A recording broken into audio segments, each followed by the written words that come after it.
Amado Señor, danos todo lo que nos une a ti, quítanos todo lo que nos separa de ti, líbranos de nuestro egoísmo y entréganos enteramente a ti, que nunca se haga nuestra voluntad, sino siempre hágase la tuya. En nombre del Padre, del Hijo y del Espíritu Santo. Amén. Bien,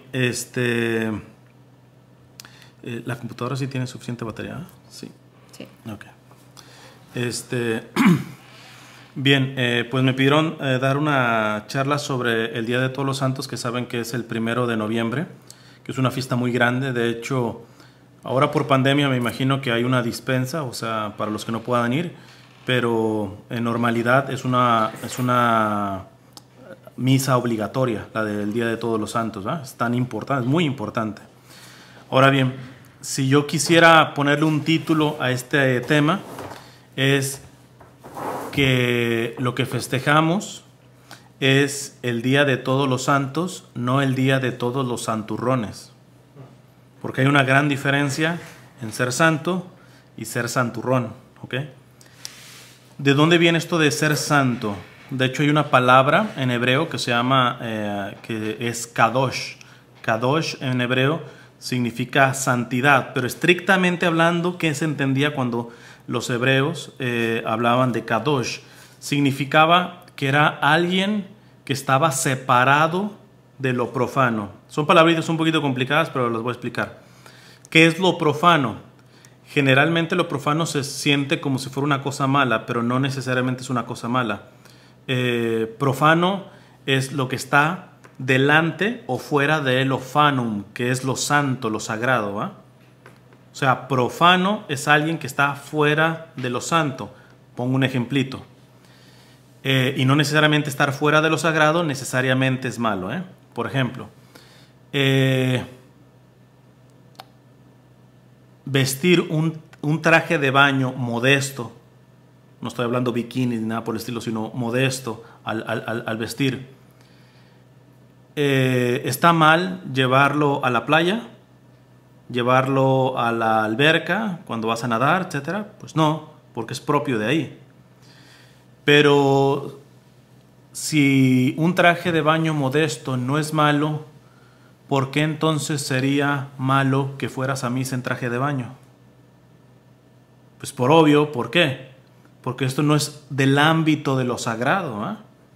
Por eso no hay que pensar que a misa uno tiene que ir bien trajeado y toda la cosa, pero tiene que ir de manera modesta al vestir. ¿Por qué? Porque tiene que enterarse que va a un acto sagrado, ¿eh? Entonces, cada cosa tiene su espacio, sus tiempos, ¿eh? Y lo que está fuera de lo sagrado no necesariamente son cosas malas. Pero ¿cuándo se vuelven malas? Cuando no son sagradas y entran en el ámbito de lo sagrado, ahí empieza el problema, ¿eh? Entonces, los hebreos cuando hablaban de santidad hablaban de kadosh. Y kadosh significa separado de lo profano. Es decir, alguien que está bien metido en las cosas sagradas, en las cosas santas, ¿no? Eso era kadosh, eso era santidad. Ya después Jesús, por ejemplo, nos dice: sean santos como su Padre del cielo es santo.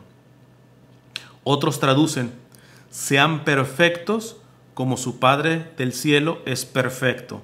Pero yo les acabo de mencionar que una cosa es ser santo y otra cosa es ser santurrón. Así, una cosa es ser perfecto y otra cosa es ser perfeccionista.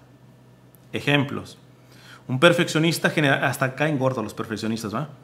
Porque no salen de su cuadrito, ¿va? Es que la cámara tiene que estar bien así, medidita y todo es cuadriculado, todo cuadriculado. El santo busca la perfección, pero la perfección depende del proceso de la persona. Pongo un ejemplo. Y me lo han dicho, yo recientemente cumplí 39 años y alguien me puede decir: tú eres mucho más maduro que muchos de 39 años que conozco. Yo podría sentirme muy halagado y todo eso, pero sería muy tonto de mi parte. ¿Por qué? Preséntame quiénes son esos de 39 años, porque posiblemente no han recibido tanto como yo he recibido. Entonces, es muy fácil sentirse santo cuando te comparas con los que están abajo. Aquellos que se empiezan a sentir santos porque van siguiendo las leyes de la iglesia o saben teología o todo ese tipo de cuestiones, cuidado, porque muy pronto pueden caer en santurronería porque se están comparando. Generalmente siempre se comparan con los que no son fieles, con los que no están bien. No, compadre, compárate con los santos a ver cómo quedas. Pues ni en los talones les vas a llegar. Entonces ahí te llega un poquito de humildad. El santo siempre es humilde, el santurrón siempre es soberbio. Aunque quiera camuflar o aunque quiera ponerle una envoltura a su orgullo y a su soberbia, el santurrón siempre es un soberbio. Es un arrogante que con la boquita no dice que se siente mejor, que es más santo que los demás, pero en el fondo lo cree, se cree más santo que los demás, ¿va? Pero el problema, si se fijan, es de perspectiva. Pues comparado con aquellos que quizá están arrancando en la fe o cosas así, pues obviamente vas a ser un santazo. Pero compárate con los que están arriba, a ver dónde quedas. Ahí generalmente vas a salir con mucha deuda, ¿va? Entonces, una cosa es ser santo o buscar la perfección. Nuevamente son palabras de nuestro Señor en Mateo 5. Sean perfectos, se traduce también por sean santos, como su Padre del cielo es santo. ¿Saben que esta cita también quita a aquellos que quieren vivir una vida cristiana mediocre? Por ejemplo, hay algunos que dicen, pero es que nadie es perfecto. Listo, nadie es perfecto, pero estamos llamados a la perfección. Porque si Jesús nos dice, sean perfectos como su Padre del cielo es perfecto, es porque se puede. Claro, por tus propias fuerzas ni a la esquina vas a llegar. Ahí necesitas su ayuda de la gracia de los sacramentos, la oración, el ejercicio espiritual que se llama ascesis, ¿verdad? Muchas cosas, ¿verdad? Entonces, pero esta cita bíblica también pone en su lugar a aquellos que se justifican diciendo, pero es que nadie es perfecto y todo eso. Entonces no, pero listo, no eres perfecto, pero estás llamado a la perfección, estás llamado a la santidad. Por eso es la vocación más importante. Vocación viene de vocare en latín, que significa llamado.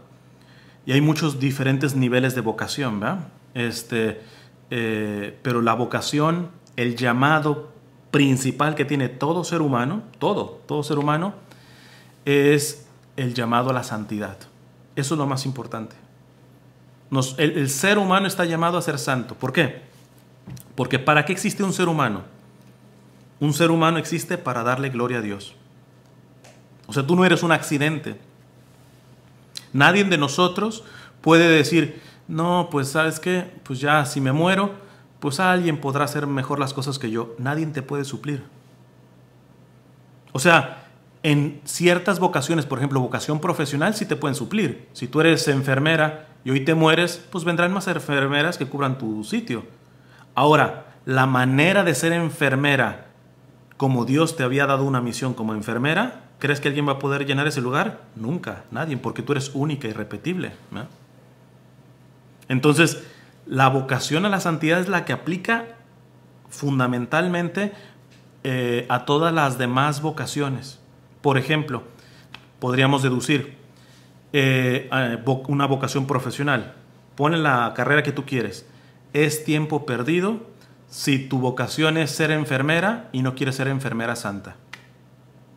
Si tú luchas nomás por ser enfermera, te vas a quedar sin cumplir la misión de ser enfermera como Dios la quería. Como el mundo que sí la quiere, desde luego, hasta te van a pagar bien y toda la cosa. Pero ¿cuántas enfermeras saben hacer muy bien, poner una inyección y todo eso? Pero el enfermo es el número 104. Ni siquiera es Pedro González. Es el 104, el 103. Son números para ellas. Y para Dios no quiere que nos tratemos como cosas, como simples números, ¿va? En cambio, una enfermera que verdaderamente está trabajando con la santidad, díganme si no hace la diferencia, porque no basta en que ponga la inyección. Chance hasta te pregunta tu nombre, hace un diálogo de empatía, te la pone hasta con más cariño, etc. Hace la gran diferencia ser santo en la profesión que se elija. Está la vocación, por ejemplo, personal como estilo de vida, que es la vida consagrada, el matrimonio o la vida célibe. Igual aplica. Por eso la primera vocación a la que tenemos que resolver es la santidad. Tú, si quieres ya pensar en si vas a ser consagrado, casado, y no estás pensando en que primero tienes que ser santo, que tienes que buscar la santidad, no tiene sentido ni que te cases ni que seas sacerdote. Porque ¿de qué nos sirve un sacerdote que no sea santo? ¿De qué nos sirve un matrimonio que no sea santo? Igual, si estás buscando la carrera, bueno, ¿a qué te vas a dedicar? Y no tienes claro primero de que tienes que ser santo, ¿de qué nos sirve un profesor, un arquitecto, etcétera, que no sea santo?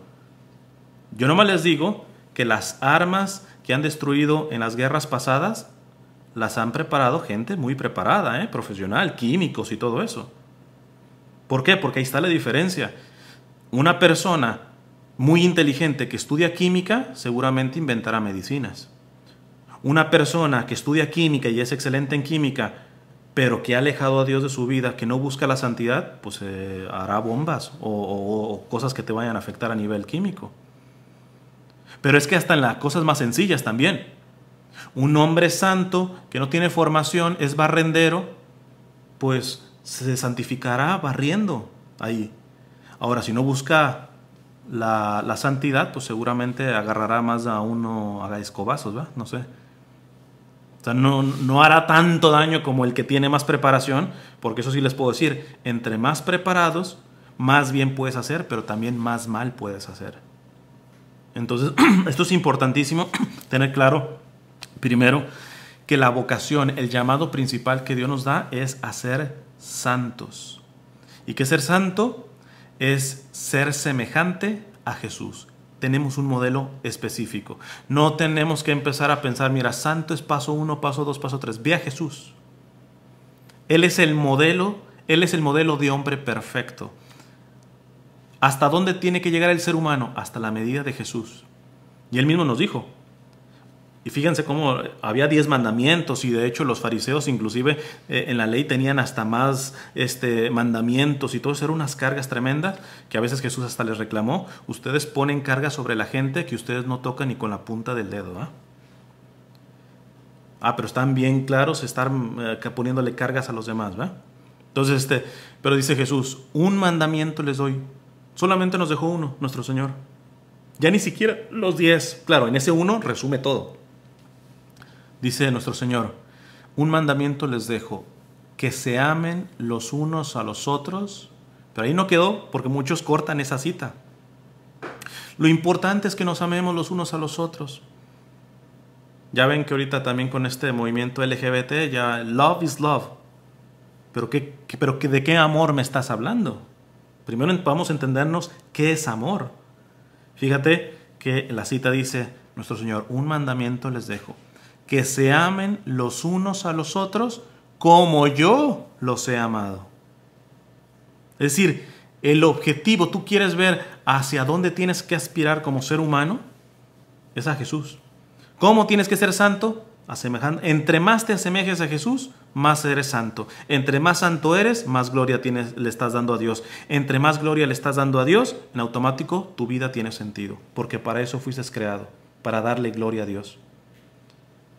Y eso lo vemos porque, por ejemplo, otras personas que no entienden esto, que es lo más importante de la vida, la santidad, el llamado a la santidad, te vas a dar cuenta que hay personas, bueno, ustedes conocerán a muchos artistas, actores y todo eso, que lograron Grammys, que lograron Óscares y todo, y terminaron suicidados. O si no suicidados, deprimidos porque decían, yo tanto anhelé a llegar a eso, y llegué, y cuando llegué dije, caray, me esperaba más. Es que el corazón del ser humano, para que me entiendan, el corazón del ser humano tiene la medida de Dios. ¿Quién llena eso? Ni carreras, ni dinero, ni seres humanos, por mucho que sea tu esposa, tus hijos, tus papás, etc. ¿Quién llena un corazón que tiene la medida de Dios? Nadie. O sea, en pocas palabras, si el corazón humano no es llenado por Dios no va a ser llenado por nada más. Y es una mentira del demonio convencernos que el sentido de nuestra vida se va a lograr por otra forma que no sea metiendo a Dios primero. De hecho, decía Santa Catalina de Siena, quien ama, pero no ama primero a Dios, todo lo demás lo ama desordenadamente. Sí, querrás a tus papás, querrás a tu esposa, a tus hijos, etc. Pero va a haber desorden en ese amor. Porque el que ordena el amor que le toca a tu papá, el amor que le toca a tu mamá, a tus hermanos, a tu novio, a tu esposo, etc. El que le ordena es que estés cumpliendo con el primer mandamiento. Amarás a Dios sobre todas las cosas, con toda tu mente, con todo tu corazón, con todas tus fuerzas. El ser humano que no está trabajando en esto, en automático, se está vaciando de sentido su vida. Y tarde que temprano se va a drenar, se va a secar, ¿verdad? Y va a poder buscarlo en cosas buenas, sus familiares, su dinero, su trabajo, o inclusive hasta en cosas malas, pornografía, drogas, precisamente, pero en el fondo lo único que está buscando es tratar de llenar, pero lo que es, disculpándome la palabra, lo que es estúpido, es de que dan ganas de decirle, por mucho que metas y por mucho que busques, a uno se meten hasta en religiones y supersticiones y se van con los protestantes allá porque sienten bonito cuando cantan o lo que sea. Lo único que están buscando es anestesias. ¿Por qué? Porque al final están huecos, porque no están trabajando en la santidad, que es la vocación para la que existes, ¿verdad? ¿Por qué estamos llamados, en resumen, a qué está llamado el ser humano? ¿Para qué existe el ser humano? Para darle gloria a Dios. ¿Cómo le das gloria a Dios? Con la santidad, siendo santo. ¿Cómo aprendes a ser santo? Siendo semejante a Jesús. Está clarito ahí el caminito, ¿eh? Está ahí clarito. Ahora bien, si la cosa es asemejarse a Jesús, ¿nos podemos asemejar, pues qué, en tener barba y una melena? No, sino en cómo vivió Jesucristo, y especialmente en las cosas más importantes. Porque, por ejemplo, Jesús fue carpintero. ¿Qué estoy diciendo? ¿Que nos tenemos que asemejar a Jesús? ¿Tenemos que ser carpinteros? No va por ahí la cosa. ¿Qué es lo más importante en Jesús? Que siendo Dios y hombre verdadero, ¿qué es lo más importante? Hay un texto que de San Pablo en la carta a los Filipenses dice que Cristo, siendo de condición divina, no hizo alarde, o sea, no presumió, no sacó ventaja de su condición de Dios.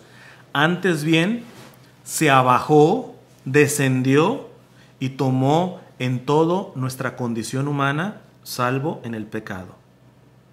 Es decir, que hubo en Jesús, sin dejar de ser Dios, se olvidó de la gloria de su divinidad.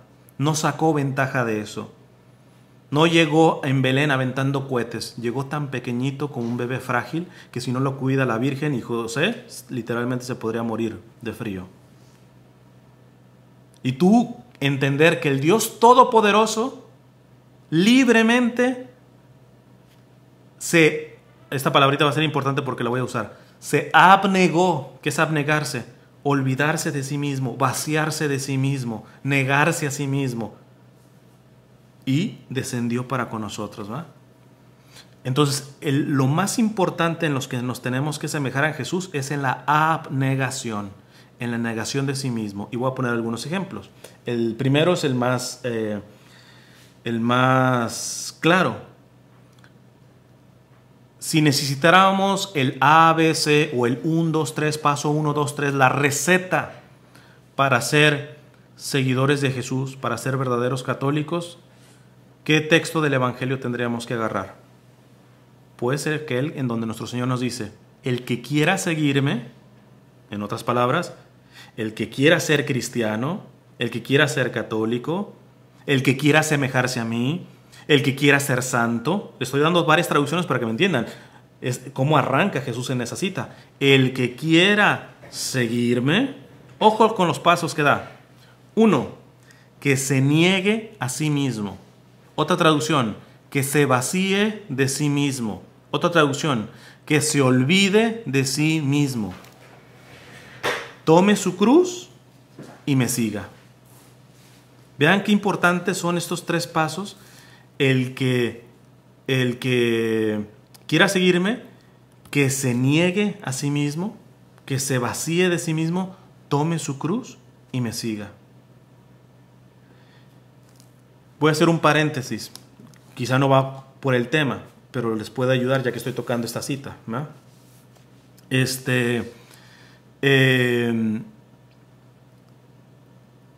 Cuando la cruz es muy pesada, ya insoportable, ponle cualquier cruz que tengas, revisa el primer paso. Porque Jesús no dice, el que quiera seguirme, que cargue con su cruz, se niegue a sí mismo y me siga. No, hay un orden. El que quiera seguirme, que se niegue a sí mismo, tome su cruz y me siga. En pocas palabras, ¿por qué está poniendo este orden? Porque Jesús ahí no está diciendo que te va a ser imposible, pesadísimo cargar tu cruz, sea del peso que sea, si antes no te negases a ti mismo. Porque tú no puedes meter el segundo gol antes de meter el primero. Necesariamente tienes que meter en un partido el primer gol para que exista el segundo. No se puede cargar la cruz sin antes el primer paso, y el primer paso es negarte a ti mismo, olvidarte de ti mismo. Pero ojo, vamos a ver más adelante, no es una cuestión así como de mártir, así de depresión, ya yo no sirvo nada, mi existencia no sirve, no estamos hablando de esto. Estamos hablando de un acto de amor que amas tanto que no temes olvidarte de ti mismo, no temes morir a ti mismo. Y fíjense, Jesús también lo dice, ¿eh? Jesús dice, nadie me quita la vida, yo la doy libremente y la recupero cuando sea necesario. O sea, ni los romanos pueden presumir de decir, nosotros matamos a Jesús. En el sentido estricto, sí. Igual los judíos, de hecho los judíos tienen más culpa que los romanos, ¿va? Porque los romanos pues, eran paganos, ¿va? Los judíos sabían lo que estaban haciendo, ¿va? Entonces, pero al final Jesús les diría, mira, como le dice a Pilato, tú puedes hacer esto por permisión de mi Padre, porque mi Padre podría mandarme ejércitos de ángeles y ¿en qué quedas? O sea, ¿tú crees que de quererse defender Jesús no tenía todo para defenderse? Les ponía una buena tunda a todos, a judíos, a romanos, etc. Pero esta es la prueba donde Él se dejó crucificar. ¿Por qué? Porque estaba ya olvidado de sí mismo, estaba vaciado de sí mismo. Pero no, les digo, como una cuestión de depresión, de decir no valgo, no, sino porque ama tanto, que se olvida de sí mismo y se da completamente, es una donación completamente. Entonces, si vamos a buscar la santidad hay que ser semejante a Jesús. Y si les digo que cómo ser semejante a Jesús, principalmente yo les diría que asemejándonos en la abnegación, en la negación de mí mismo. Hay otra cita, la segunda carta a los Corintios en el capítulo 5 que dice San Pablo, Cristo murió por todos. Voy a parar ahí. Cristo murió por todos. ¿Quién es Cristo? Dios mismo. Oye, eso es fuerte lo que está diciendo San Pablo. Que Dios haya muerto por todos, pues ¿qué hicimos nosotros para que haya el mismo Dios muerto por nosotros? ¿Cuál fue la causa? Fíjate lo que dice San Pablo. Cristo murió por todos, para que los que viven, tú y yo, nosotros, ya no vivan para sí mismos, sino para Él que murió y resucitó por ellos. En pocas palabras, San Pablo está diciendo que el cáncer espiritual que puede tener un ser humano es vivir para sí mismo. Es no abnegarse, es no negarse, es vivir para sí mismo. Pero no esperen que vivir para sí mismo solamente en pecados. Evidentemente el que vive en pecado vive para sí mismo. Busca su placer, se pone en el centro de la vida. No, es que hasta en las cosas positivas. Y es hasta muy peligroso. Les pongo un ejemplo. Si a alguien le encanta la música, eso es bueno. Pero si cree que solamente hace de la música como su Dios y todo, y estudia y se hace el mejor pianista y lo que sea, vive para eso, ¿eso es un pecado? No, es una cosa buena. Pero ¿qué pasa? Que de pronto tiene un accidente y le tienen que cortar las manos. Después de eso, de un hombre que vivió haciendo de su profesión y de su piano la razón de su vida, después de que le cortan las manos, ¿qué crees que puede pasar con esa persona? Depresión, suicidio, se le acabó el sentido. En cambio, fíjate, alguien que sí es el mejor pianista, trabaja, pero no es su Dios, su profesión. Su Dios es Jesús y vive para Él, no vive para sí mismo, ni siquiera en cosas buenas vive para sí mismo. le pasa el mismo accidente, le cortan las manos y chance y piensa, bueno, pues ahora toco con los pies. O ahora toco algún otro instrumento que le pueda tocar con los pies, o alguna flautita, alguna cosa. No se le cierra el mundo, ¿ah? ¿Por qué? Porque no hizo de eso su Dios. No hizo de eso su Dios. Entonces, lo más importante, vamos a ver nuevamente la cadenita. ¿Para qué existe un ser humano? Existe para dar gloria a Dios. ¿Cómo se da gloria a Dios? Siendo santos. ¿Cómo se puede ser santo? Asemejándose a Jesús. ¿Cómo te puedes asemejar a Jesús? De muchas maneras, pero lo más importante es abnegándote, negándote a ti mismo, muriendo a ti mismo, olvidándote de ti mismo, quitándote del centro. ¿Va? Les voy a leer un texto de un padre que se llama el padre Guibert, que habla sobre la abnegación. Puede estar usando un lenguaje que quizá a algunos se les pueda complicar, pero ahorita lo comento para hacerlo con palabras más sencillas, pero se los quiero leer tal cual lo escribió él. Dice el padre Guibert: el trabajo de la abnegación, ¿qué es la abnegación? Nuevamente, el olvido de mí mismo, la negación de mí mismo. El trabajo de la abnegación del yo es la obra capital de la vida, es decir, la obra más importante de un ser humano. En esto está la vida espiritual, el punto prácticamente decisivo, la posición estratégica dominante, cuya pérdida o ganancia decide de hecho la batalla de la santidad. ¿Qué está diciendo aquí el padre Guibert?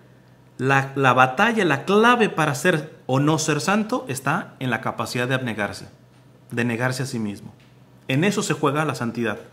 Tú solamente vas a poder llegar a ser santo si llegas a un logro de abnegarte a ti mismo.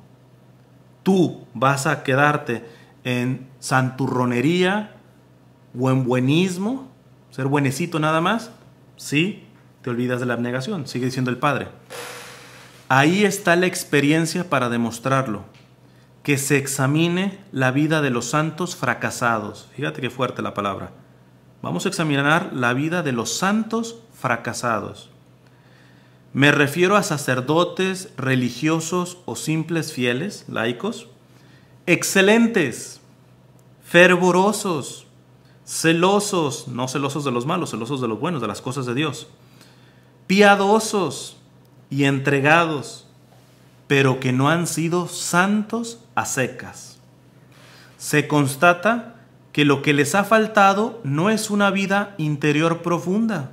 Pues los ves, participan hasta en el grupo de jóvenes, ayudan en la parroquia. Tú dices, así como que eran los más perdidos del mundo. No, entonces ¿por qué no llegaron a una santidad como Dios la quiere?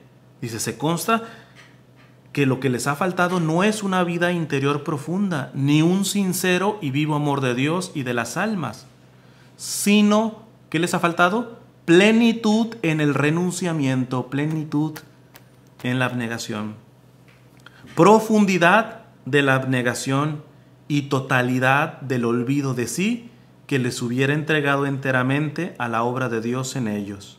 Ojo lo que dice, ahora sí, corta cabezas duro, el padre dice. Amar a Dios, alabarle, cansarse, incluso matarse por su servicio, son cosas que atraen a las almas religiosas. Pero morir del todo a mí mismo, oscuramente en el silencio del alma, desprenderme, dejarme arrancar a fondo por la gracia de todo lo que no es pura voluntad de Dios, he aquí el holocausto o el sacrificio se podría traducir, secreto ante el cual retroceden la mayoría de las almas. El punto exacto en el que el camino se bifurca, es decir, se hace de dos vías el camino, entre una vida fervorosa y una vida de elevada santidad. Si se fijan, es muy duro y muy fuerte esta parte, pero es importante que sobre todo a la edad que tienen ustedes, empiecen a agarrar con seriedad esto. Digo, ya la iglesia ha visto, recientemente han beatificado a Carlos Acutis, un adolescente, así que no vamos a decir, no, pero sabes que está siendo muy fuerte con nosotros, Cristian, etcétera. Nosotros apenas somos jóvenes y toda la cosa. Yo volteo a ver Carlos Acutis, José Sánchez del Río, María Goretti, o sea, ves, hasta niños los pastorcitos de Fátima, etcétera.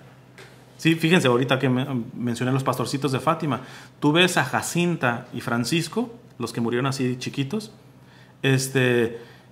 y lo único que querían era, se olvidaron de sí mismo y ofrecían las enfermedades que les pegó por la salvación de las almas. O sea, vivían en un constante olvido de sí mismo y un constante acto de amor por los demás, de servicio por los demás.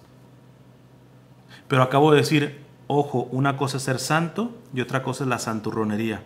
Porque hay gente que dice, no, sí, yo trabajo por la salvación de las almas. Oh, sí, hay que medir tus niveles de amor por esas personas. Les pongo un ejemplo que para mí es muy triste, que cada vez lo veo más.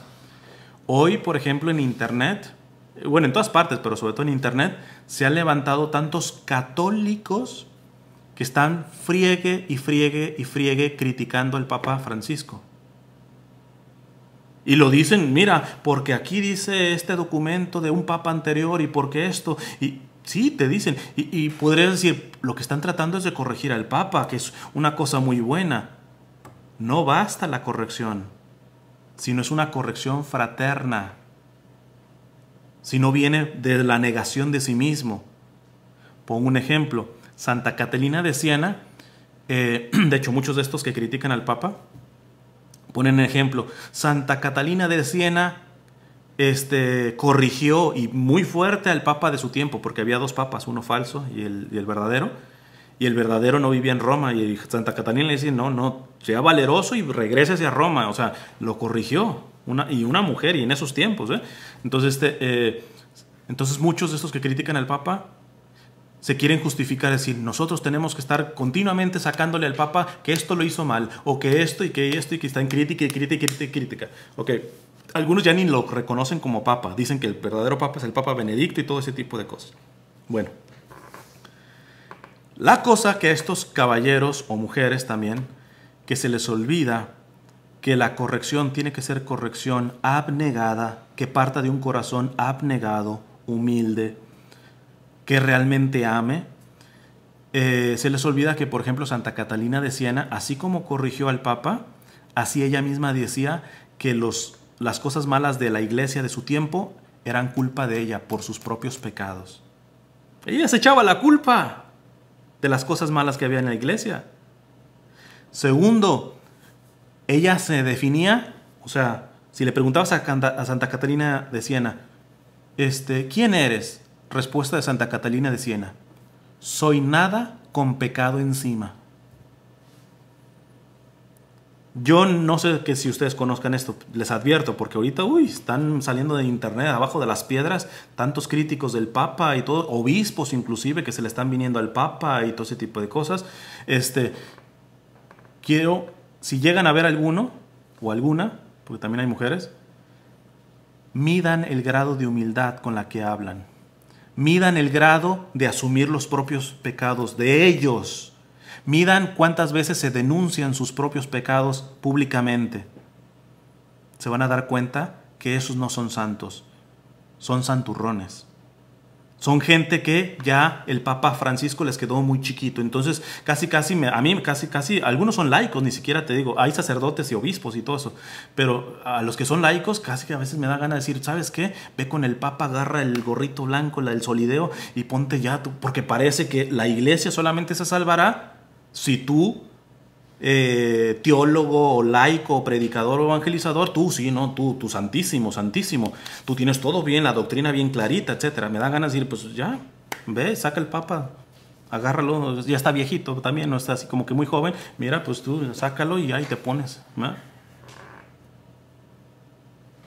Y cualquiera, porque los he visto, que muchos que siguen este tipo de evangelizadores católicos, muchos los admiran porque en realidad de boca sí dicen muchas cosas verdades y dicen cosas muy católicas como tal, pero tú ves que ahí ya no hay santidad, sino santurronería, porque no ves abnegación, porque no ves olvido de sí mismo, porque muchas veces ni siquiera ves caridad. Es un poco fuerte la expresión, pero esta última vez que se causó con la controversia con esto de las palabras del Papa respecto a lo de las uniones homosexuales y todo eso, uno de estos tal cual. Empezó y como que no midió muy bien sus palabras y dijo, por eso Papa Francisco, váyase a la mierda. Y este es el que presume de santo, de que vamos a rescatar a la iglesia de tantos liberales y de tantos infiltrados que se han metido y que la masonería y todo eso. Compadre, o sea, ¿quién puede ver santidad en alguien que se dirige al Papa como Papa Francisco, váyase a la mierda? Cuidado con nosotros caer en santurronería y cuidado con dejarse confundir con tantos que presumen de santidad y más bien son unos santurrones. ¿Por qué? Porque se olvidaron de esta parte, de la más importante, de abnegarse, de olvidarse de sí mismos, ¿verdad?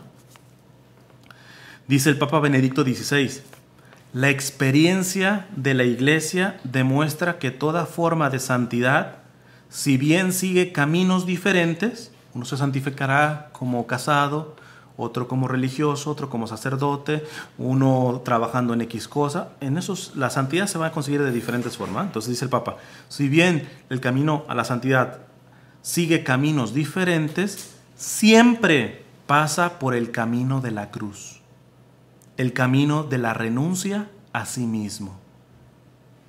No hay santo, vamos a decir, no hay santo que no sea crucificado. No hay santo que no se haya negado a sí mismo. Porque si tú me pones el Padre Pío, a veces lo que nos llama más del Padre Pío, pues los estigmas. Pero el Padre Pío no es santo por tener estigmas, sino por negarse a sí mismo. Porque si decimos que el Padre Pío es santo por estigmas, pues ya estamos fregados a ver a cuándo nos sale a unos a nosotros, ¿verdad? No, el Padre Pío es santo, además de que tuvo los estigmas y todo esto, que habla de un privilegio que Dios le ha dado, pero el Padre Pío es santo, ¿por qué? Porque se abnegó, porque se olvidó de sí mismo, porque se olvidó tanto de sí mismo, ¿para qué? Para amar radicalmente a Dios y a su prójimo. Es por eso que fue santo,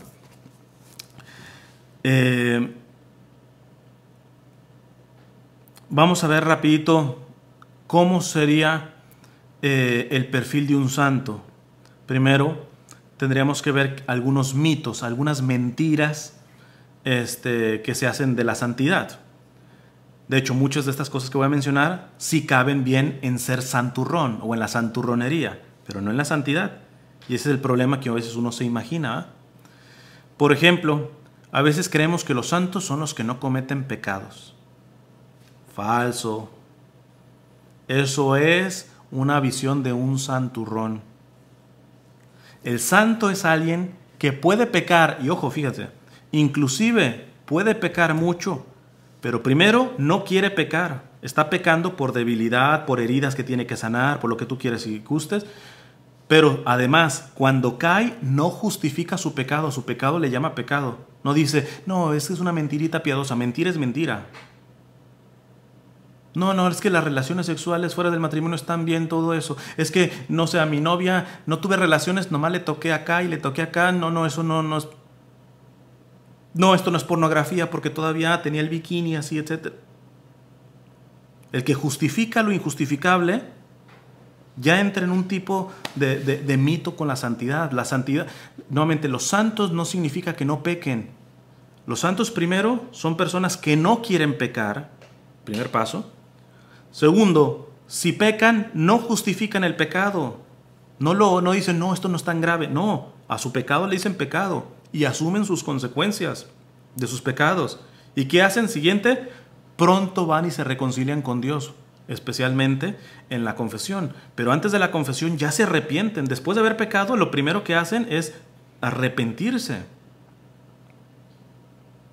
Eso es una clave que también les doy, porque cualquier pecado que cometan, lo que hace el demonio no quiere que ustedes pequen. El demonio quiere que se mantengan en el pecado, porque es la única manera de llevarlos al infierno. El que peca no es el que se va al infierno. El que peca es el que persevera en el pecado, sin arrepentirse. Entonces, ¿qué hace el demonio? Cuando tú caes, generalmente, y si tienes más o menos tu conciencia sana, ¿qué pasa cuando tú pecas? Y sobre todo cuando pecas en algo grave. Te llega una culpa. E inclusive a algunos les llega una tristeza en su corazón. En ese momento, el demonio va a querer precisamente meterte a ti mismo, centrarte a ti mismo, yo soy tan culpable, etcétera. Tú crees que eso es arrepentimiento, no, pero te estás mirando a ti mismo. Nuevamente, si se fijan, el problema, el cáncer del ser humano es vivir para sí mismo, mirarse para sí mismo, si me quieren, si me aman, si lo que hago, si lo que no hago, pero tú eres el centro, o sea, es yo. Una persona que está trabajando en la santidad piensa en Jesús, está fuera de sí mismo, listo, me dio un trastazo con el pecado. Primero le digo pecado, no lo quito ni chiquito ni no, pequé, bien, lo asumo. Si hay alguna consecuencia, la asumo como consecuencia. Tercero, me arrepiento. No espero hasta ir a la confesión, porque de aquí a que te confieses, y más ahorita en tiempos de pandemia y todo eso, no, el que realmente estaba trabajando en la santidad se arrepiente porque dice, es que al final, cuando me voy a confesar, tampoco me voy a confesar como por miedo al infierno. De hecho, les digo, hago un paréntesis también, son las dos maneras de confesarse, por atrición y por contrición. La inmensa mayoría de nosotros nos confesamos por atrición. ¿Qué es atrición? La atrición es porque tienes miedo de irte al infierno, porque tu sobrina va a hacer sus 15 años y tú eres la madrina, tú porque pues toca confesarse. Mientras hagas bien la confesión, listo, vale la confesión, pero es una confesión imperfecta. Al decir imperfecta no significa que no recibas el perdón de Dios, lo recibes y bien, listo. Pero nosotros tenemos que aspirar a confesarnos por contrición. ¿Qué es la contrición? Por el verdadero dolor de mis pecados. Pongo un ejemplo. Una persona que se confiesa por contrición, sabiendo que el que lo perdona no es el sacerdote, sino Jesús, que está en el sacerdocio del sacerdote. Porque fíjate que Jesús dice, el sacerdote cuando te da la absolución no dice, y Jesús te perdona tus pecados. No dice, yo te absuelvo de tus pecados. Está hablando Jesús por la boca del sacerdote. Entonces, cuando uno va a confesarse por contrición, uno prácticamente iría diciéndole al Señor, Señor, no me importa si me voy al infierno. No me estoy confesando para no irme al infierno. Me estoy confesando porque te amo tanto y me duele tanto haberte ofendido que necesito pedirte perdón. Es más, aunque no me perdones, yo necesito pedirte perdón. Ah, qué diferentes serían esas confesiones, ¿eh? Por amor a Dios. Repito, si te confiesas, mientras te confieses bien, por miedo al infierno, todo eso vale. Se llaman contrición imperfecta o por atrición. Pero tenemos que aspirar, los que quieren ser santos tienen que aspirar un día a confesarse por contrición perfecta, o arrepentimiento perfecto, o arrepentimiento completo, o sea, no imperfecto como la atrición, sino por contrición, ¿verdad? Vuelvo. Los mitos de ser santo. No se traguen este mito de decir, no, es que ser santo es así como... Y es que a veces también no ayudan los que hacen las imágenes de los santos, los ponen así, todos así, con los ojos arriba y todo. Tú dices, estos no matan ni una mosca, ¿va? Ya después estudias bien la vida de la persona. Y hay algunos que sí, desde chiquitos arrancaron siendo muy santos, como Santa Teresita y todo eso. Pero no sé, agárrate un San Agustín, terrible, los primeros años de su vida, terrible. Hasta posiblemente hasta más terrible de lo terrible que ustedes y yo hemos hecho. Pero llegó un momento en donde tomó en serio las cosas. Y es ahí donde empezó su proceso de santificación. Entonces, tengan cuidado primero con esto de que los santos son los que no cometen pecados. No, los santos son los que no quieren pecar, luchan contra el pecado, pero si caen, no lo justifican. Le dicen pecado al pecado, asumen su responsabilidad, se arrepienten y pronto van y se acercan al sacramento de la confesión y siguen dando la batalla. Oye, Cristian, pero es que a mí me da vergüenza porque pues ya casi diario pues estoy confesando las mismas cosas al Padre. ¿Y eso qué? Pues estamos en una batalla. Y la tienes que dar cuantas veces sean posibles. Si por alguna cosa, Dios no lo quiera, el sacerdote se cansa de que le estés confesando los mismos pecados, pues agárrate a otro sacerdote y recuérdale a ese sacerdote que él está para administrar el perdón de Dios, pero el perdón no es de él, es de Dios. Y ahí de él, si le evita la absolución a una persona que realmente está luchando con el pecado. También tengan mucho cuidado con sacerdotes que les llegan a decir, no, no, no, que ustedes saben que es pecado, hacen bien su examen de conciencia y se confiesan de X cosa, que saben que es pecado, y el padre que les dice, no, no, eso no es pecado. Ustedes no se pongan a pelear con ese padre, pero pidan mucho por él, porque a cuántas almas pueden perder, ¿verdad? Entonces, si ustedes siguen confesándose. Segundo, les decía, tampoco confundan ser santo con este tipo de imagen así de las estampitas, así como que siempre sonriente. Es más, yo les puedo decir que hay santos que si se hubieran conocido, no se aguantarían. O sea, no se despreciarían porque serían santos, ¿verdad? Pero honestamente no podrían trabajar por el carácter de los dos, no podrían trabajar juntos. Y hemos visto inclusive en la Biblia, San Pablo y Bernabé se separaron. Al principio fueron juntitos, pero terminaron separándose. Y los dos son santos, y los dos hicieron cosas muy, muy buenas. Entonces también es un mito, es una mentira esto de decir, ay, el santo es el que se lleva bien con todos y todo está perfecto. No, no, no. Somos seres humanos. La santidad no nos cambia nuestro carácter, nos lo purifica, que es diferente. San Pablo era de un carácter súper fuerte, fíjate, y pidió hasta cartas para ir a perseguir a los cristianos. Se convirtió, pero no le cambió el carácter. Siguió así de bravo y por eso evangelizó en tantas partes que ni siquiera los demás apóstoles llegaron. Entonces, el problema ni siquiera es tu carácter. Otra persona puede decir, soy muy sensible y todo eso.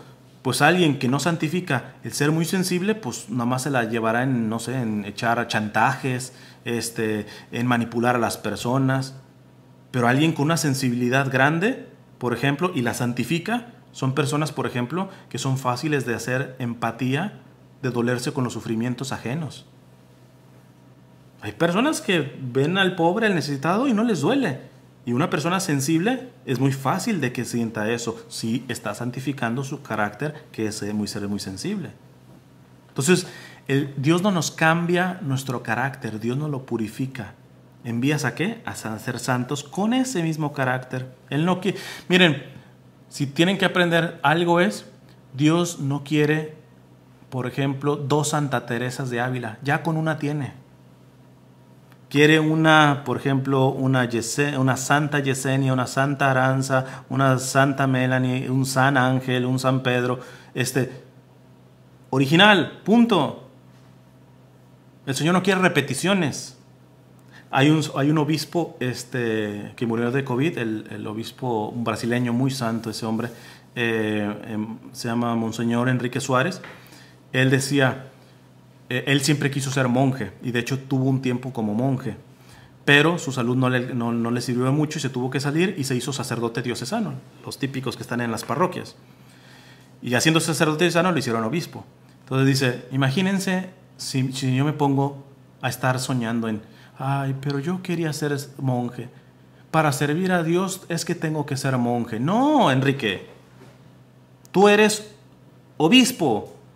Acepta la realidad que tienes. Tú eres obispo y te tienes que santificar como obispo.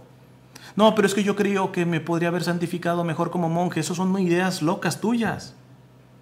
Y entonces dice el Monseñor Enrique, así de pronto una señora me llega y me dice, ay, yo cómo me gustaría ser como Santa Teresa de Ávila. No se diga tontería, señora. Santa Teresa de Ávila vivió en el siglo XVI y usted vive en el siglo XXI. Santa Teresa de Ávila era monja carmelita descalza y usted es mamá de familia, madre de familia. En donde Dios quiere santificarla es siendo madre de familia. Y ojo, si realmente asume en serio el rol que tiene que santificarse es ahí como mamá, puede ser hasta más santa que Santa Teresa de Jesús. Pero solamente si usted acepta la realidad que le ha tocado, a la que fue llamada, en este caso ser madre de familia, y se santifica ahí. ¿Y eso qué significa santificarse? Repito, es como poner a todos los niños a rezar el rosario y a releer la Biblia, pues todo eso sí, pero honestamente una madre de familia limpia pañales, tiene que hacerte de comer, todo ese tipo de cuestiones, y en eso Dios quiere que te santifiques. Yo no sé si esto, es que como ya hago varias pláticas, bueno, lo voy a decir por si no lo dije en la charla que les he dado en el pasado. Hay una hay una comunidad de un amigo sacerdote que fundó junto con una señora, una madre de familia. Y esta creo que es de como 6, 7 hijos por ahí. Y y ella era como la jefa del homeschooling católico del estado en donde vivía. Entonces, pues tenía varios proyectos muy buenos y toda la cosa. Entonces, era madre de familia, atendía a los hijos y todo eso. Y ya cuando llegaba del trabajo su esposo, ella les preparaba una leche con chocolate, los acostaba a los niños y le decía, ahí te los encargo al esposo. Y ella se iba a la capilla del Santísimo de su parroquia, que es 24 horas. Está abierta la adoración al Santísimo 24 horas. Pues bien, pasa eso y ella va al Santísimo y el Señor en la oración le habla y le dice, ¿me podrías decir en dónde me amaste más? Vamos a cambiar un poquito las palabras. El Señor le estaba diciendo, ¿me podrías decir en qué momento del día te santificaste más? ¿En qué momento me agradaste más? ¿En qué momento me diste más gloria? ¿En qué momento te asemejaste más a mí? Y ella empezó a revisar el día y dice, mira, estamos haciendo un proyecto muy bueno con el homeschooling. En eso, Señor, no. Sí, yo me sentí muy amado, pero ahí no.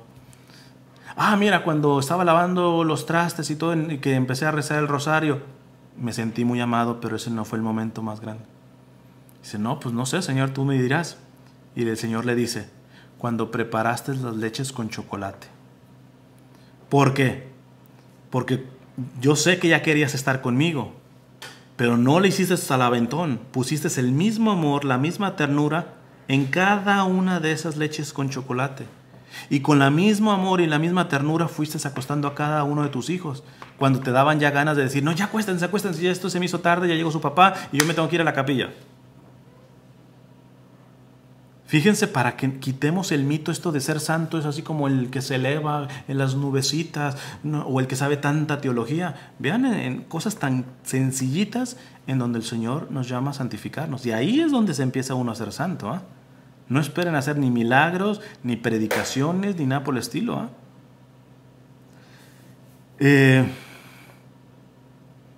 Déjenme ir terminando.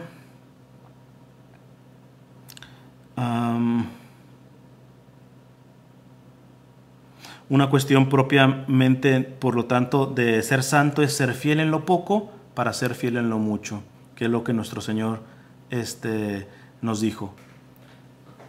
No espere ser fiel, por ejemplo, los que están solteros, yo voy a ser fiel y voy a llevar un matrimonio santo ya que me case, ¿no? Compadre, esto comienza, no te digo ni desde el noviazgo, comienza desde cómo vives como soltero. Quien no se está trabajando en su soltería de manera santa, pues no va a ser un noviazgo santo. Y si no trae un noviazgo santo, pues ¿qué aspiras tu matrimonio? Quien es fiel en lo poco, será fiel en lo mucho. Otro elemento es el que es santo, trabaja en la humildad. Este es un tema muy largo, pero volviendo un poquito a los de estos católicos que están friga y friga el Papa criticando lo que sí hace bien las cosas, que si no hace bien las cosas, pues verán ahí que si hay algo que ustedes pueden encontrar en ellos es falta de humildad, pero grandota, grandota, grandota. ¿Cuáles son algunos enemigos de la santidad? Pues evidentemente podrán saber qué es los pecados, ¿verdad? Los pecados, ahí pueden poner los pecados capitales, se llaman capitales porque caput en latín significa cabeza, es decir, son la cabeza de todos los demás. Entonces tú tienes que, si quieres ser santo, tienes que saber que tienes una lucha, una batalla contra estas 7 cabezas, que son los 7 pecados capitales, ¿va? Pueden investigarlos, avaricia, envidia, soberbia, etc. Pero hay otra cosa que si ser santo implica abnegarse, hay que tener mucho cuidado en qué tanto defendemos nuestra fama. Tal cual. El cristiano, cuando lo atacan, cuando lo difaman o lo calumnian, no se defiende. ¿Cómo? El católico, nuestro Señor dice que cuando te pega una mejilla hay que poner la otra. Pero ¿cómo voy a permitir que estén diciendo de mentiras de mí y no me defienda? Es que si tú te defiendes, vas a gastar tiempo ¿en quién? en ti, en defender tu fama. En automático, ¿quién se puso en el centro? Quitaste a Jesús y te pusiste tú. No, muchas gracias. O sea, por ejemplo, a mí tengo muchos difamadores y calumniadores, imagínense, y les empiezo a responder a todos. Pues no evangelizo, no doy charlas. En vez de dar charlas, empiezo a hacer defensas de mí. Porque siempre habrá difamadores y calumniadores, ¿verdad? Ahora, ¿cuál es la única causa por la cual un católico se tendría que defender? Si no me defiendo, o decir que en la calumnia o en la difamación se esté metiendo a terceras personas o se afecte el bien común. ¿No? Cuando el no defenderme va a afectar a terceras personas o el bien de todos como tal, el bien común, ahí sí, no por mí, sino precisamente por amor a esas personas para no ser afectadas o para que no se haga un mal mayor. Ahí sí vale la pena defenderse, pero ya no lo haces por ti. Pero esto es una medición muy importante para saber qué tanto te estás negando a ti mismo. Por lo tanto, qué tanto estás creciendo en la santidad. Ve cómo reaccionas cuando se te difama. ¿Qué significa difamar? Difamar es matar la fama. Y puede ser hasta en cosas que son verdaderas. Que el difamador está mal, ¿eh? Alguien que dice, pero es que lo que dije de esta persona sí es cierto. Sí, pero ¿quién eres tú para sacar cosas malas de una persona que sabes que las demás personas no saben de esas cosas malas? ¿Quién eres tú? Aunque sean verdaderas, tú no tienes derecho de sacar un mal que está escondido así. Salvo, no sé, que sea un crimen, no sé. Sé que fulanito de tal violó una niña. Ah, no, pues no lo voy a difamar, voy a dejarlo así. No, si tienes que hablarlo, pero no lo vas a decir a tu comadre, vas a la policía. La difama por el chisme del Papa Francisco dice que los chismosos, los que andan hablando y hablando y hablando de los demás, todo eso, dice que son terroristas. Porque llegan, avientan la bomba y se van tranquilos, ¿verdad? Ahí destrozaron, ya difamaron. La calumnia es peor. La calumnia es hablar detrás de la persona, pero mentiras. Eso es todavía peor. Es más, les cuento rapidito esta, por si no la saben. El Papa lo cuenta, este chiste. Bueno, chiste fue real, ¿verdad? Dice que un sacerdote le contó que tenía en su parroquia a una señora que era, pues, iba todos los días a misa y comulgaba todos los días y toda la cosa. Pero al mismo tiempo era una de las señoras, pues, que se la pasa criticando y hablando atrás de las personas y todo eso. Dice que una vez se enfermó la señora y la señora vivía pegadito a la parroquia. O sea, podía prácticamente casi ver lo que pasaba dentro del templo, ¿eh? Entonces, le habló al padre y le dijo, ay, padre, hoy no voy a poder ir a misa, pero ¿podrá traerme la comunión? El padre le dice, no, señora, con la lengua que tiene usted, sáquela por la ventana y llega directamente a comulgar. Así pasa muchos, ¿eh? Mucho rosario, mucha comunión, mucho grupo de jóvenes, mucho y todo eso, pero tiene una lengua en donde no hablan, no muestran que realmente están trabajando en negarse a sí mismos. Entonces, cuidado con esta cuestión. Y por último, nomás les digo, por ejemplo, la función de los santos en la iglesia. Por ejemplo, los santos verdaderos son los que están ya en el cielo. Esos son los santos verdaderos. Y esos pues no pierden la santidad. ¿Puede haber santos en la tierra? Sí, pero siempre está dependiendo de la santidad, porque puede haber alguien que trabaje bien, pero en el último año, los últimos días antes de su vida, volverse rebelde y perder todo lo que ganó. Por eso nuestro Señor dice, velen, estén atentos, porque la carne es frágil. Hasta el último día de nuestra vida nosotros estamos en una batalla espiritual. Por eso, cuando te caigas, levántate, compadre. O sea, y arrepiéntete y sigue dando la batalla. O sea, ser católico, yo digo que no es un club de fans de Jesús. Ser católico no es ser un club de fans de Jesús. Ser católico es ser un guerrero de Jesús. Porque estamos en una batalla espiritual. Y que es una batalla no contra personas. Es una batalla ¿contra quién?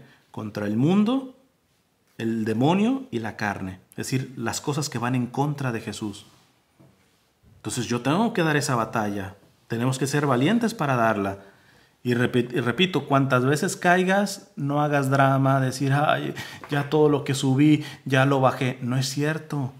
Hay un psicólogo muy bueno en California que pone este ejemplo con los matrimonios. Es más o menos lo que le estoy tratando de decir. Dice que a veces trabaja con una pareja que tiene problemas y a la siguiente sesión que van, le dice, ¿cómo les ha ido? ¿Pudieron progresar? Y dice, padre, empezamos a amarnos de una manera tan bonita en toda la semana, pero el sábado tuvimos una bronca y todo lo bueno que hicimos en la semana se vino abajo. Respuesta del psicólogo, no dramatice. Lo bueno que usted ha construido, el mal no lo tira. Ahí se quedó, ya, listo. Se mataron la madre o lo que tú quieras el sábado, listo. Pero no quitó la semana buena, no seas dramática. Cuidado con el aspecto del demonio, porque el demonio les va a hacer eso. Todo lo que creciste y todo esto, y fuiste al grupo de jóvenes y después patinaste en esto. Ya, todo eso fue una hipocresía y todo eso. No escuches, no hagas drama. Arrepiéntete, ve a confesarte y sigue dando la pelea. Y sobre todo, sé igual de misericordioso con los demás. Porque, por ejemplo, estos católicos que les digo que critican tanto al Papa, parece que no han experimentado la misericordia de Dios. Parece como que ellos no tienen un pasado de pecado. Porque son duros, son fríos contra el Papa. O sea, a mí me gustaría decir, pues, chance y estos nacieron sin pecado, ¿eh? O sea, porque no les veo rastro de misericordia. Pero cuando tú sabes que metes la pata y te levantas y sabes lo difícil que es dejar los vicios, difícil dejar los pecados y todo eso, tú quieres que los demás no pequen, claro está. Pero no los estás apuntando. Y si caen, no estás, pecador y todo eso. No, tratas de levantarlo. Dice en la Sagrada Escritura, habrá misericordia para quien practicó la misericordia, ¿no? Que no significa tolerar el pecado. El pecado está mal, punto. Pero tenemos que ser misericordiosos porque solamente de la misericordia uno se empieza a librar.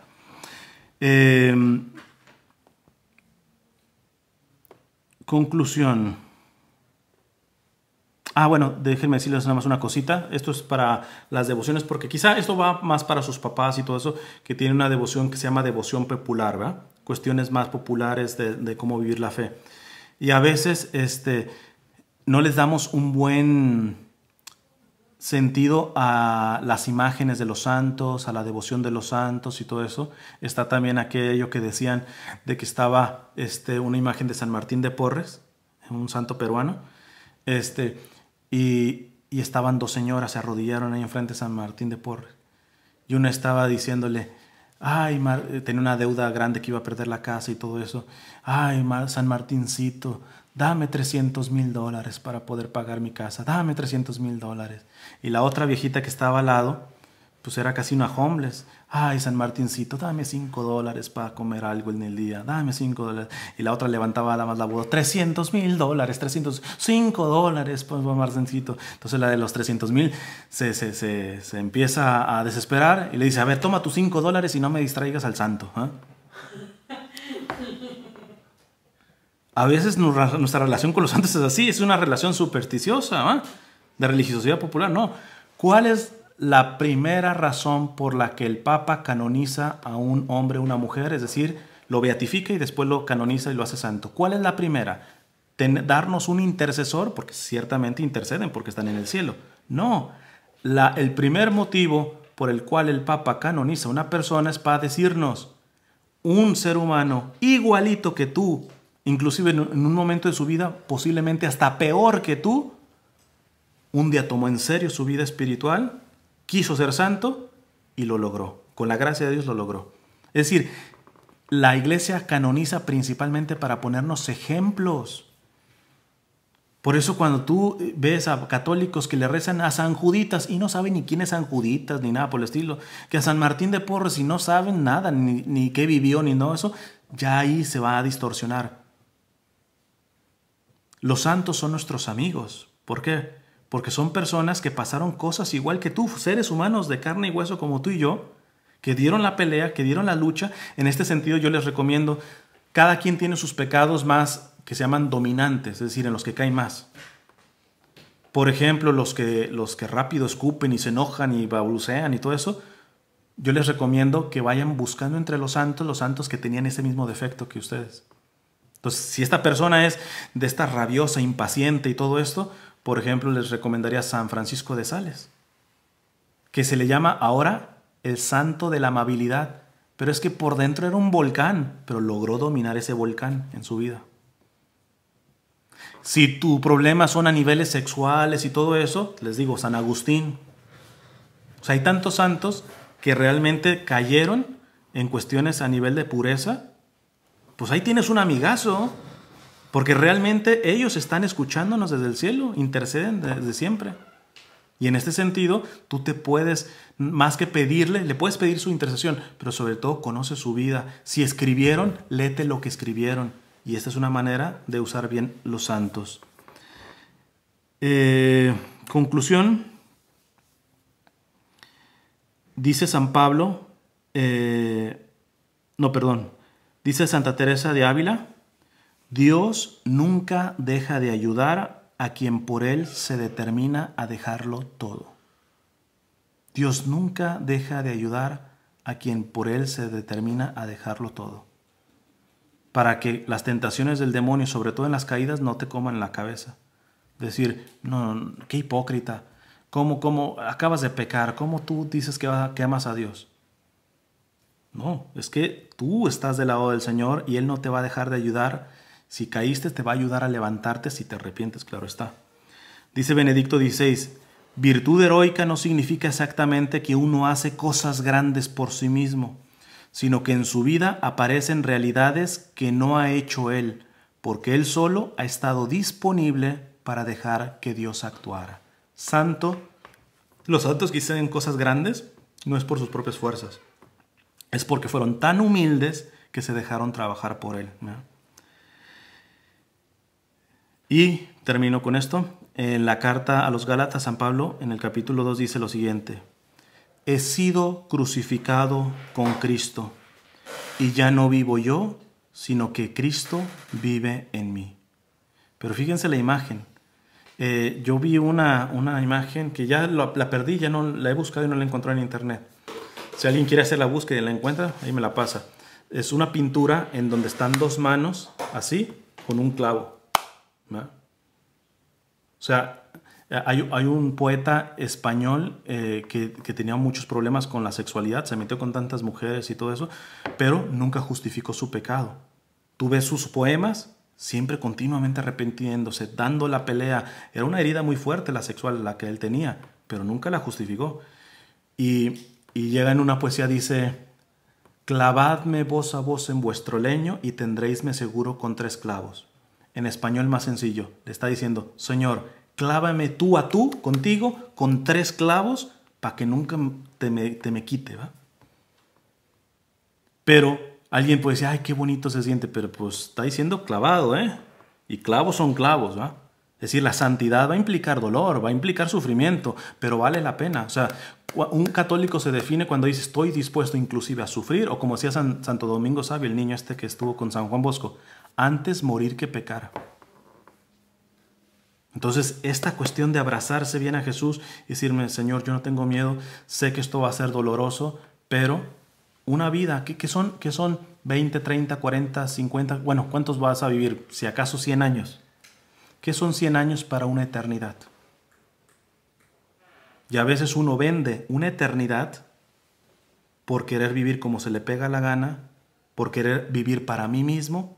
100 años. Te digo, y 100 años y nos va bien. Es una tontería. ¿Quién cambia $1 por $1.000.000?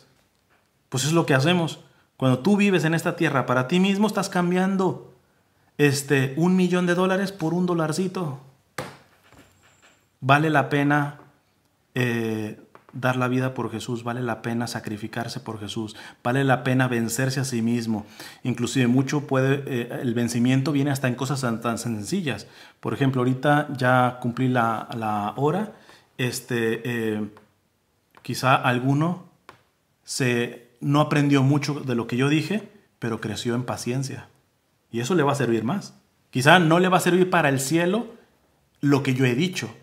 La manera como Dios quiso hacerlo crecer en este momento fue a través de la paciencia, ¿va? Entonces siempre ver de qué manera Dios nos está queriendo purificar y santificar. y no desperdiciar en lo posible lo que Él nos manda. Vamos a hacer una oración, así como están, cierren sus ojos, en nombre del Padre, del Hijo y del Espíritu Santo. Amén. Señor, te damos gracias por nuestra vida, esta vida que es única e irrepetible. Primeramente te queremos pedir perdón por nuestras pequeñeces, por nuestras bajezas, por nuestros pecados, por las veces que nos hemos puesto en el centro y no te hemos puesto en el centro a ti. Te pedimos primeramente perdón. Ayúdanos a siempre reconocer nuestro pecado sin justificarlo, sin hacerlo chiquito ni nada, sino asumir nuestra responsabilidad. Porque la única manera de poder vencer la enfermedad es decir qué enfermedad es y aceptarla como es. Nunca permitas que en mi conciencia yo justifique un pecado. Pero al mismo tiempo te pido que en mi corazón y en mi cabeza me muestres y me recuerdes siempre tu misericordia, porque aunque yo pueda hacer todos los pecados del mundo, sé que si me arrepiento, tu misericordia está ahí para perdonarme, para rescatarme, que no hay pecado alguno que tú no perdones cuando uno verdaderamente se arrepiente. Te pedimos que nos vayas mostrando tu voluntad, en dónde quieres que nos santifiquemos, que nos ayudes a tomar las decisiones, no tanto que nos gustan, sino las decisiones que nos van a santificar y por lo tanto las decisiones que te van a dar gloria a ti. Finalmente, a ti, Madre Santísima, que te santificaste en cada acto, no solamente en el embarazo con Jesús, sino en cada acto que viviste con Jesús y después cuando se fue Jesús a su vida pública, tú te santificaste en cada acto por ser una mujer dócil al Espíritu Santo, abierta, humilde. A ti te pedimos la ayuda en este camino a la santidad, porque si ser santo es asemejarse a Jesús, es amar a Jesús, nadie ha amado más a Jesús como tú lo amaste. Por eso vamos a ti, para que nos enseñes a amar a Jesús como tú lo amas. Y por eso te decimos, dulce Madre, no te alejes, tu vista de nosotros no apartes, ven con nosotros a todas partes y solo nunca nos dejes, ya que nos proteges tanto como verdadera Madre, haz que nos bendiga el Padre, el Hijo y el Espíritu Santo. Amén.